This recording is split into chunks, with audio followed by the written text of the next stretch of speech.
గత 3 రోజులుగా నెల్లూరు కార్పొరేటర్లకు సంబంధించి అనేక విషయాలు జరుగుతున్నాయని, వైసీపీ పార్టీకి మేయర్కు సంబంధం లేదని, కార్పొరేటర్లు ఇండిపెండెంట్లని మాజీ మంత్రి అనిల్ కుమార్ యాదవ్ అన్నారు. నెల్లూరు నగరంలోని జిల్లా వైసీపీ పార్టీ కార్యాలయంలో ఆయన మీడియాతో మాట్లాడుతూ, గత కార్పొరేషన్ ఎన్నికల్లో టీడీపీకి వచ్చిన సీట్లు 0 అని, 54 మందికి 54 మంది వైసీపీ పార్టీ తరపున గెలిచారని తెలిపారు. అధికార దుర్వినియోగంతో కేసులు పెడుతున్నారని, నిన్న కొందరు కార్పొరేటర్లు తప్పు తెలుసుకుని వైసీపీలో చేరారని అన్నారు. వీపీఆర్ మంత్రి నారాయణ దగ్గర ఉన్న డబ్బు జిల్లాలో ఎవరి దగ్గర లేదని అన్నారు. నమ్మకం లేక భయంతోనే క్యాంపు రాజకీయాలు నిర్వహిస్తున్నారని అనిల్ పేర్కొన్నారు. మా కార్పొరేటర్లు అందరూ కూడా ఒకసారి అందరితో కూడా చర్చించుకుని అందరితో కూడా ఒక నిర్ణయం తీసుకుంటామని చెప్పడం కూడా జరిగింది. ఎందుకంటే ఇది వైసీపీకి షాక్ అని, ఎందుకంటే పార్టీకి దూరంగా ఉండి ఎవరో నీకు కడ్డలు కప్పేసి ఇది వైసీపీకి షాక్ అనే పరిస్థితి జరుగుతున్న పరిణామాలలో, అలాగే మేయర్ ఎన్నికల్లో మేయర్ని దించేస్తుంది, వైసీపీ మేయర్ని దించేసినట్టు జరుగుతున్న పరిణామాలు జరగడం కూడా జరిగింది. అలాగే గత 3 రోజులుగా కూడా చూస్తే కొందరు సోషల్ మీడియాలో కావచ్చు రకరకాల్లో టీడీపీకి చెందిన కార్పొరేటర్లని వైసీపీ నాయకులు ప్రలోభ పెడుతున్నారు, టీడీపీకి చెందిన కార్పొరేటర్లని ఇబ్బంది పెడుతున్నారు, లాక్కోవాలని చూస్తున్నారు, బెదిరిస్తున్నారు అని చెప్పి మాట్లాడటం జరిగింది. అసలు నిజంగా నెల్లూరు నగర ప్రజలందరూ కూడా దీన్ని చూసి నవ్వుకుంటున్నారు. అసలు మీకు తెలుగుదేశం కార్పొరేటర్లు అనే వాళ్ళు ఎక్కడున్నారు? గత కార్పొరేషన్ ఎన్నికల్లో తెలుగుదేశం కార్పొరేటర్ గెలిచిన సీట్లన్నీ 0. క్లీన్ స్వీప్ చేయడం జరిగింది. 54కి 54 సీట్లు వైసీపీ సింబల్ మీద గెలిచిన కార్పొరేటర్లే. వాళ్ళని ఏం పెట్టారా, ప్రలోభ పెట్టారా, ఎవరు పెట్టారా, అధికారం పోయిన తర్వాత ఇవన్నీ కూడా ఎవరు చేర్చుకున్నారు? మీరు చేర్చుకున్నారు. యాజ్ పర్ రూల్ పొజిషన్ తీసుకుంటే దేర్ స్టిల్ వైసీపీ కార్పొరేటర్సే, నాట్ టీడీపీ కార్పొరేటర్స్. తెలుగుదేశం మీద గెలవాల, మా దగ్గర నుంచి అట్లా తీసుకున్నారు. వాళ్ళని మేము ప్రలోభ పెట్టాం. ఇంకా హాస్యాస్పదం ఏంటంటే అధికారంలో ఉన్నది ఎవరు? మేము వీరులమి, పులులు, సింహాలు మేము అనుకుంటే ఎవరు ఉండరు, ప్రగల్భాలు పలికేది ఎవరు? అధికారాన్ని దుర్వినియోగం చేసి బెదిరించి కేసులు పెట్టిస్తుంది ఎవరు? అన్నీ వాళ్ళు పెట్టుకొని మేము ప్రలోభ పెడుతున్నామని రాయటం కూడా జరిగింది. అందులో భాగంగా నిన్న మా ఇక్కడి నుంచి వెళ్ళిన కార్పొరేటర్లు కొంతమంది మంచో తప్పు చేసామనుకున్నారో, పొరపాటు అనుకున్నారో, 3.5 సంవత్సరం మీరున్నా తిరిగి వైసీపీలో చేరటం కూడా జరిగింది. అంతే, వెంటనే తులుక్కమన్నారు. బలం మీ దగ్గర ఉంది, డబ్బు నారాయణ గారి దగ్గర, వీపీఆర్ దగ్గర ఉన్న డబ్బు జిల్లాలో ఎవరి దగ్గర ఉందా అంటే నాకు తెలిసి ఎవరి దగ్గర కూడా లేదు. డబ్బు మీ దగ్గర ఉంది, పోలీస్ మీ దగ్గర ఉన్నారు. ఎంత పెట్టుకొని క్యాంపు పెట్టుకుంటున్నారు అంటే ఎందుకు భయపడుతున్నారు అని అడుగుతా ఉన్నాం. అంటే మీ కార్పొరేటర్ల మీద, మీ నాయకత్వం మీద మీకు నమ్మకం లేదా? మీ నాయకత్వం మీద అధికారంలో ఉండి కూడా మీరు 3.5 సంవత్సరం ఉండి మీకు నమ్మకం లేదనే కదా ఈరోజు హుటాహుటిన, అంటే నెల్లూరులో నాకు తెలిసి అధికారంలో ఎంతుండి బలం ఉండి మాకున్నది 11, మీకున్నది 41 అన్నారు. బలం ఉండి మీరు ఈరోజు క్యాంపులు పరిగెత్తుతున్నారు అంటే అక్కడే తెలుస్తూ ఉంది మీరు భయపడుతున్నారు, మీ కార్పొరేటర్ల మీద మీకు నమ్మకం లేదు. అక్కడ వాళ్ళు కూడా రేపు జగన్మోహన్ రెడ్డి గారు రాబోతున్నారని భయం మొదలైంది అనేది స్పష్టంగా అవుతుంది. సరే, నిన్న 6 గంటలకు ఇద్దరిని అరెస్ట్ చేశారు, 12 గంటల దాకా ఎఫ్ఐఆర్ కట్టేశామని అన్నారు. డిఎస్పీ గారు 3 సిఐలు ఉండి ఎఫ్ఐఆర్ కట్టేశాము, 24 అవర్స్లో మేము ప్రొడ్యూస్ చేస్తామని చెప్పారు. ఏం కేసు అనేది చెప్పలా, మేము చెప్పము ఏం కేసు కట్టాము, 24 అవర్స్లో మేము కోర్టులో పెడతాము అని అన్నారు. సరే సార్, మీరు అరెస్ట్ చేసినప్పుడు నిజంగా కేసు ఉంటే రైట్, వీల్ ఫైట్ లీగలీ అంటే మేము 24 గంటల్లో మేము కోర్టులో పెడతాము, మేమేం కేసు చెప్పాల్సిన అవసరం లేదని చెప్పి రాత్రి 12 గంటల దాకా నేను కానీ చంద్రశేఖర్ రెడ్డి గారు కానీ ఉంటే చెప్పడం కూడా జరిగింది. సరే, కేసు కట్టినారని ఈ రోజు దాకా అయినా ప్రొడ్యూస్ చేశారా? పొద్దున్నే ఒక కార్పొరేటర్ చేత, మీరు కేసు కట్టించుకున్న కార్పొరేటర్, మీరు అరెస్ట్ చేసిన కార్పొరేటర్ కనీసం పోలీస్ స్టేషన్ కన్నా తీసుకొచ్చారా? 2 టౌన్ సిఐ వేణుగోపాల్ రెడ్డి గారు తాడేపల్లి దగ్గర అరెస్ట్ చేస్తే కనీసం పోలీస్ స్టేషన్ ఒకవేళ ఎవడన్నా విత్డ్రా చేసుకోవాలన్నా పోలీస్ స్టేషన్ దాకా రావాలి కదా, రాకుండా మార్నింగ్ ఒక వీడియో రిలీజ్ చేయించారంటే దాన్ని బట్టి అర్థమవుతా ఉంది పోలీసులు నెల్లూరులో గంజాయి మర్డర్ లిస్టులని వదిలేసి కార్పొరేటర్ని డెలివరీ మెకానిజంలో ఉన్నారా అని. ఎందుకు చెప్తున్నాను అంటే నా ఫోన్ కూడా ఎక్కడ ఉంది. 3:30కి ఒక కార్పొరేటర్ కొడుకు నాకు ఫోన్ చేశాడు అర్ధరాత్రి 3:30కి. వీళ్ళు చెప్పిన ఇద్దరిలో అరెస్ట్ చేసింది పోలీసుని, పోలీసు ఒప్పుకుంది కదా, నిన్న మేము తీసుకొస్తాం సబ్మిట్ చేస్తామని చెప్పి ఒప్పుకుంది కదా. ఒంగోలు దగ్గర 3:30కి ఫోన్ చేసి అన్న 3:30కి ఎక్కడున్నామమ్మా అంటే ఒంగోలు దగ్గర ఉన్నాము, ఇలాగా పోలీసులు అరెస్ట్ చేసి తీసుకొచ్చారు, పట్టాభి అన్నాను విజయభాస్కర్ రెడ్డి వచ్చున్నారు, ఇబ్బంది పెడుతున్నారు, ఏం చేయమంటావన్నా అడగటం జరిగింది. నా దగ్గర ఫోన్ చేసిన నంబర్ ఉంది. మీకు ధైర్యం ఉంటే ఆ టైంలో 2 టౌన్ సిఐ పట్టాభి విజయభాస్కర్ రెడ్డి ఆ నంబరు లొకేషన్ తీస్తే ఎక్కడున్నారో తేలుతుంది.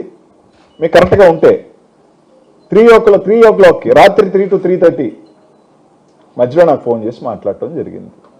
మీరు నెల్లూరుకి పోలీస్ స్టేషన్ తీసుకొస్తున్నారా, డెలివరీ ఇస్తున్నారా? అక్కడి నుంచి తిరుపతికి తీసుకెళ్ళటం మాట వాస్తవం కాదా? పొద్దున్నే ఒక ఆడియో ఇప్పించి వైసీపీకి షాక్, మాకు నంబరే లేదు, మేము పోటీ చేస్తామో కూడా ఇంకా డిక్లేర్ కాలేదు, మేము దాని మీద మా అధిష్టానం కానీ మా కార్పొరేటర్ నిర్ణయమే తీసుకోలేదు, మాకు పోయేదేం లేదు, ఈ మేయర్ ఉన్నా మా మేయర్ కాదు, రేపు ఎక్కే మేయర్ అమ్మా మా మేయర్ కాదు, 8 నెలలు ఉన్న అధికారానికి ఎంతెంత ఎందుకు ఊపిరిలోడుతున్నారో మాకు అర్థం కావట్లేదు, ఇన్ని కోట్లు రూపాయలు ఎందుకు ఖర్చు పెడుతున్నారో అర్థం కావట్లేదు, దానికి మాకేం షాక్? మా నంబరే లేనప్పుడు మాకు ఒక సంఖ్య పెరిగితే మీరు ఓడిపోయినట్టు. మేము అక్కడికి వెళ్ళి ఆడ మా ఊళ్ళ చేతులు ఎత్తి మేము గెలవాల్సిన అవసరం లే. నెల్లూరు నగరంలో వైఎస్ఆర్ కాంగ్రెస్ పార్టీ నిన్నటితోనే మీరు క్యాంపు రాజకీయాలు రాత్రికి పాండిచేరి పరిగెత్తిన తీరుకే, తిరుమల కొండకు తీసుకొని పాండిచేరికి గోవాకు పరిగెత్తిన తీరిన రోజునే, అధికారంలో ఉండి డబ్బు ఉండి ఇన్ని ఉండి బలం ఉండి పరిగెత్తిన రోజునే వైఎస్ఆర్ కాంగ్రెస్ పార్టీ నైతికంగా నెల్లూరు నగరంలో గెలిచేసింది. కొత్తగా మేము గెలవాల్సిన అవసరం లేదు, మేము రుజువు చేసుకోవాల్సిన అవసరం మాకు లేదు. జగన్మోహన్ రెడ్డి గారు మీదున్న నమ్మకం కావచ్చు, వైఎస్ఆర్ కాంగ్రెస్ పార్టీలో ఉన్న నాయకత్వం కావచ్చు, ఈరోజు మాతో ఉన్న 11 మంది కార్పొరేటర్లు ఎవరైతే ఉన్నారో వాళ్ళ నిజాయితీ కావచ్చు, నిన్న పొరపాటు అనుకొని వచ్చేసిన మా కావచ్చు, వాళ్ళు తీసుకోవచ్చు, మళ్ళీ రావచ్చు, పక్కన పెట్టండి. నైతికంగా మీరు ఓడిపోయినారు. అది చాలు వైఎస్ఆర్ కాంగ్రెస్ పార్టీ గుండె మీద చేసుకొని చెప్తే కొట్టాల్సిన దెబ్బ నెల్లూరు నగరంలో ఏంటో చూపించినాం. క్యాంపుకు పరిగెత్తిన రోజునే మీరు నైతికంగా ఓడిపోయినారు.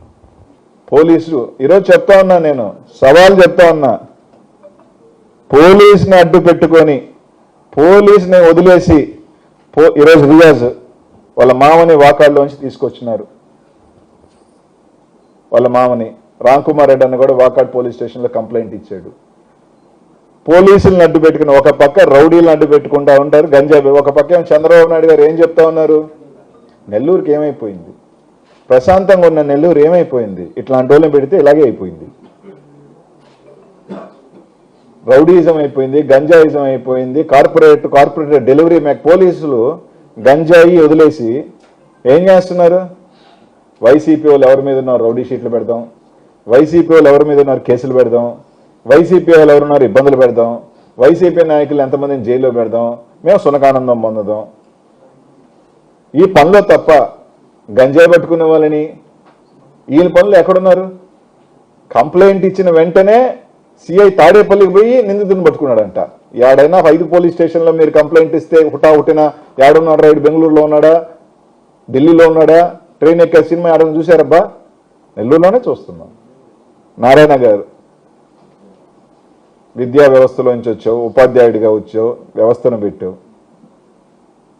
8 నెలలు ఇంత దిగజారి ఇంత దిగజారి ఎంతెంత రాత్రి నుంచి అయితే 40 lakhs, మొన్న 25 లక్షలు ఉండింది, స్టేక్ పెరిగింది, ఇప్పుడు 40 lakhs, 5 కోట్ల వర్కులు అంటున్నారు, 10 కోట్ల వర్కులు అంటున్నారు, మీకు ఏం కావాలంటున్నారు, కారెక్కండి. ఇంత డబ్బు 8 నెలలకి ఒక గిరిజనుల్ని మా పార్టీలో లేకపోయి ఉండొచ్చు.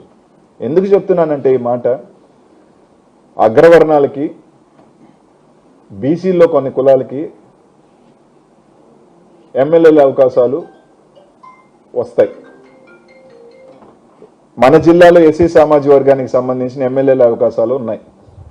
కానీ ఎస్టీకి సంబంధించి మనకి ఎప్పుడూ గాంధీ పెద్ద పదవులు రావు, ఎమ్మెల్యేలు రావు, ఇటుపక్క ఎంపీలు రావు.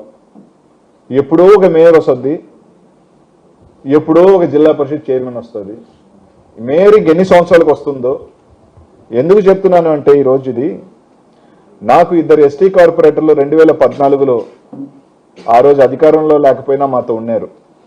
అదే ఎస్టీ కార్పొరేటర్ 2019లో గెలిస్తే నేను జగన్మోహన్ రెడ్డి గారి దగ్గరికి వెళ్ళి వాళ్ళకి ఒక అవకాశం ఇద్దామని అంటే, జగన్మోహన్ రెడ్డి గారు ఒక మాట అన్నారు, నెల్లూరులో యానాదులు చాలా పెద్ద సంఖ్యలో ఉన్నారు, మనం యానాది ఈ కులానికి సంబంధించి వాళ్ళకి అవకాశం ఇస్తే చాలా బాగుంటుంది అని. ఆ రోజు జగన్మోహన్ రెడ్డి గారికి మాట కట్టుబడి మాతో ఉన్న కార్పొరేటర్లను కూడా ఉన్నా కూడా లేదు, మనం ఆ వర్గానికి మనకి ఇస్తే బాగుంటుందని చెప్పి ఆ రోజు ఒక వ్యక్తిని చేయడం జరిగింది. ఈరోజు పార్టీ లేదన్నా కానీ ఈరోజు ఉండొచ్చు, పోవచ్చు, ఇంకొకరు ఈ పార్టీలో ఉండొచ్చు, ఆ పార్టీలో ఉండొచ్చు, రాజకీయాలు. కానీ రాజకీయ వ్యవస్థలో ఒకరిని ఎదిగే అవకాశం వచ్చినప్పుడు 5 సంవత్సరాలు కూడా వాళ్ళని ఆ వర్గాన్ని కూర్చోబెట్టనీయకుండా 8 నెలల్లో మీరు అధికారంలో ఉన్నారు, మేయర్ కూర్చుంటే ఏముంది, దించితే మీకు ఏముంది, దానివల్ల నష్టమేముంది. ఆ సామాజిక వర్గానికి ఒక అవకాశం వచ్చింది, 5 సంవత్సరాలు ఉంచి వాళ్ళు కూడా 5 సంవత్సరాలు మాకు కూడా ఒక రాజ్యాధికారం వచ్చింది అని చెప్పుకునే అవకాశాన్ని మీరు ఎందుకు తీసుకుంటున్నారు? 8 నెలల మీకు ఏమొస్తుంది? మీరు ఉంచినా మాకేం నష్టం లేదు, వైసీపీకి ఏం కాదు ఇక్కడ, ఎందుకంటే వీఆర్ నాట్ ఇన్ పవర్. వాళ్ళైనా మాకేమారు. కానీ ఒక పెద్ద సామాజిక వర్గం, యానాది సామాజిక వర్గానికి ఒక మంచి అవకాశం వచ్చింది, ఒక 5 సంవత్సరాలు ఉండే అవకాశం వస్తే మీరు ఒక మనిషికి డబ్బులు పెట్టలా, ఒక కార్పొరేటర్కి టికెట్ ఇవ్వాలా, కనీసం మీరు క్యాంపెయిన్ చేయాలా, మీకు ఏ సంబంధం లేదు. ఒక కార్పొరేటర్లు ఎవడో పొలం దున్ని మొత్తం వండుకొని మొత్తం పండించి అంతా తీసుకుని దాన్ని కొట్టేసినట్టు కొట్టేసుకుని అధికారాన్ని పెట్టుకొని దౌర్జన్యం చేసి లాక్కోపోయి దానికి సునకానందం పొందుతూ దాన్ని మళ్ళీ మేము లాక్కెళ్తున్నామని చెప్పి ప్రచారం చేసుకుని సిగ్గు చేటైన కార్యక్రమం చేస్తున్నారే. నారాయణ గారిని అడుగుతా ఉన్నా, ఇదే మీ పెద్ద మనిషితనం సార్? మీ స్థాయి ఇంతకి దిగజార్చుకున్నారా మీరు? మాకేం నష్టం, వైఎస్ఆర్ కాంగ్రెస్ పార్టీకి ఏం పోయిందేం లేదు. ఇక్కడ మేము గెలిచినా ఒకటే, లేకపోయినా ఒకటే, మాకు నంబర్స్ లేవు. కానీ నెల్లూరు నగరంలో మీరు దిగజారిపోయినారు. మీ క్యారెక్టర్ మొత్తానికి నష్టపోతుంది ఎవరంటే ఇద్దరే, ఆర్థికంగాను పాపం డబ్బులు తీసి ఖర్చు పెట్టిన దానికిను, వీళ్ళు పెద్ద మనుషులు అనుకున్నామే అని చెప్పి బజారు పడిన వాళ్ళు. కొరవాళ్ళందరూ నాకు తెలిసి ఎంతో కొంత ప్యాకేజో రకరకాలు అసలు వాళ్ళు మెయిన్ వాళ్ళు ముట్టుకుంది. దళారు వ్యవస్థ ఉంది, మళ్ళీ మేమున్నాం మేమే సెట్ చేస్తాం. ఆ దళారు వ్యవస్థ బాగానే ఉంది, పుష్కలంగా ముట్టిందంట, వాళ్ళకి ముట్టిందంట, పాపం వాళ్ళకి బొక్క, పేరు బొక్క. కాబట్టి ఒకటేమైతే మేము చెప్తా ఉన్నాం, మా 11 మంది ఉన్నారు, ఇక్కడే ఉన్నారు. మా కామాక్షమ్మ ఇంటికి కూడా పొద్దున్న నుంచి పాపం ఫోన్ మీద ఫోన్లు నానా. అసలు అన్నిటికన్నా దారుణమైంది ఏంటంటే, ఇది నారాయణ గారికి చెప్తా ఉన్నాను, పోలీస్ వ్యవస్థకి చెప్తా ఉన్నాను, చంద్రబాబు నాయుడు గారు కూడా చెప్తా ఉన్నాను సార్. ఇది చంద్రబాబు నాయుడు గారు నెల్లూరుకి ఏమైపోయింది బాధపడిపోతా ఉన్నాడు. రాజకీయాలలో ఇప్పుడు ఉన్నారు, కార్పొరేటర్ ఇంట్లో వాళ్ళు ఏం చేశారు సార్? మీ భార్య మీద గంజాయి కేసు పెడతాం, నీ కూతురు మీద గంజాయి కేసు పెడతాం. అంటే ఇప్పుడు గంజాయి సీజన్ కదా నెల్లూరులో, సీజన్ ఇప్పుడు గంజాయి సూపర్ హిట్ ఏది నడుస్తుందంటే కేజీఎఫ్ లాగా గంజాయి నడుస్తుంది. ఎవరైనా పట్టండి, గంజాయి కేసు, మీ భార్య మీద గంజాయి కేసు పెడతాం, నీ బిడ్డ మీద గంజాయి కేసు. అంటే పుట్టిన బిడ్డలు ఏం చేసినారా? మీరు ఏం చేసినారా ఆ కుటుంబానికి? మీరు టికెట్ ఇచ్చారా? మీరు డబ్బులు ఖర్చు పెట్టారా? ఏమిచ్చారు? వాళ్ళ కుటుంబంలో గంజాయి ఇంత దిగజారి మాట్లాడుతున్నారంటేనే మీరెంత స్థాయికి దిగజారిపోయారో ఇంతకన్నా మేము చెప్పదలుచుకోలేదు. ఒకటైతే చెప్తా ఉన్నాం, నైతికంగా ఈరోజు మేము గెలిచాం నెల్లూరు నగరంలో, హ్యాపీగా ఉన్నాం.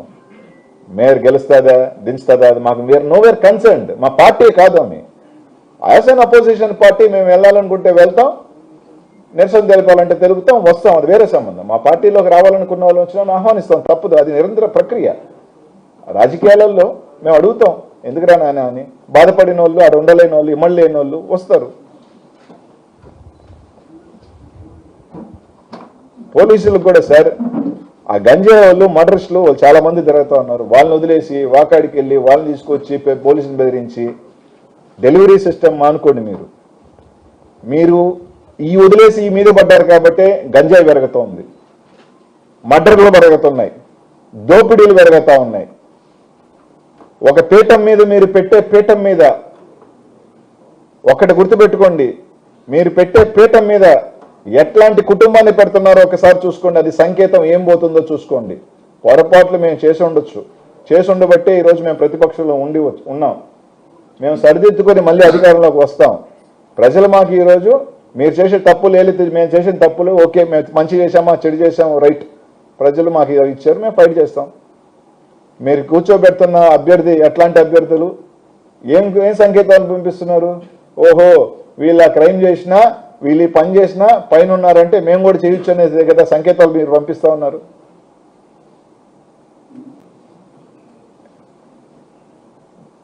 మా నాయకత్వం జగన్మోహన్ రెడ్డి గారి దగ్గర నుంచి, జిల్లా అధ్యక్షుల వారి దగ్గర నుంచి, మా ఇన్ఛార్జీల దగ్గర నుంచి, మా కార్పొరేటర్లు అందరూ వాళ్ళకి నిజంగా చెప్తా ఉన్నాము, ఎన్ని పెట్టినా, ఎన్ని చేసినా, ఎన్ని ప్రలోభాలు పెట్టినా ఈరోజు ఉన్నారు. మా కార్యకర్తల నాయకులు భయపడేది లేదు. నైతికంగా జ్వరం పెట్టించామా లేదా అని నెల్లూరు నగర ప్రజలందరికీ తెలుసు.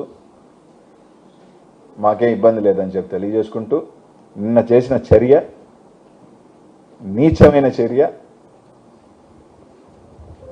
స్పష్టంగా కనిపిస్తుంది. మీరు ఏ విధంగా జగన్మోహన్ రెడ్డి గారి ఇంటి 100 మీటర్ల దూరంలో ఉండి కాపు కాసి దొంగ కేసులు అని చెప్పి ఏ విధంగా ఎత్తుకొచ్చారో, పోలీస్ స్టేషన్లో సరెండర్ చేయకుండా ఎఫ్ఐఆర్ సాక్షాత్ ఒక డిఎస్పీ వచ్చి, సిఐలు వచ్చి కేసు కట్టున్నాం 24 అవర్స్లో పెడతామని చెప్పి పెట్టకుండా ఎత్తుకెళ్ళి వాళ్ళకి హ్యాండ్ ఓవర్ చేయడం జరిగింది. నిన్న ఒక కేసు పెట్టారు, ఒక ఆయన పోయి ఏమని పెట్టారు, మాకంటే ఫోన్ చేసి బెదిరిస్తున్నాం, ఫోన్ లిస్ట్ ఇప్పుడు మేము తీపిమంటారా, మా ఫోన్లలో ఎవరెవరు ఏం ఫోన్లు చేస్తున్నారో వాళ్ళని అనామకులు, కార్పొరేటర్ అనామకులు ఫోన్ చేసినారు. కొందరు హోదాలో ఉన్న వాళ్ళు ఫోన్ చేసి మాట్లాడిని నేను కూడా స్క్రీన్ షాట్లు తీసి చూపిమంటారా? ఏం భాష అంత ఆడ మనిషి అని చూడకుండా నీచమైన భాష మాట్లాడిన నికృష్టప యదవులు పక్కన పెట్టుకొని తిరుగుతున్నారు. ఒక క్యారెక్టర్ లేని, సంస్కారం లేని, మహిళను చూడకుండా ఫోన్ చేసి మాట్లాడే, ఒక ఏ స్థాయికి ఉన్న ఫోన్ ఎత్తాలంటేనే వాళ్ళు ఇట్లాంటి వాడు అనే పరిస్థితికి మాట్లాడుతున్న దిగజారిన, సంస్కారం లేని ఒక యదవులు ఫోన్ చేసి మాట్లాడుతూ ఉన్నారు. ఇంకా నేను చెప్పకూడదు. ఇదే గెలిచి ఏం ఆనందం, సునకానందం. మాకేమైనా పోయింది ఉందే? మాకు ఏమీ పోలే. మా 11 మంది మాతో అలాగే ఉన్నారు. ఇంకా ఉంటే ఒకరో ఇద్దరు మా పార్టీలో నచ్చి ఇంకా వస్తారు. మేమేం పోలే, మాకు నష్టం. పోయిందల్లా మీ ప్రజలకి మేము తెలియజేయాలనుకున్న మీ దుర్బుద్ధి, మీ క్యారెక్టర్, మీ చీప్ క్యారెక్టర్, మీ ధైర్య సాహసాలు, మీ వీరత్వం, మీ నాయకులు, మీ కార్పొరేటర్లకి మీ మీద నమ్మకం ప్రజలు చూస్తున్నారు. ప్రజలకు తెలియజేస్తాం.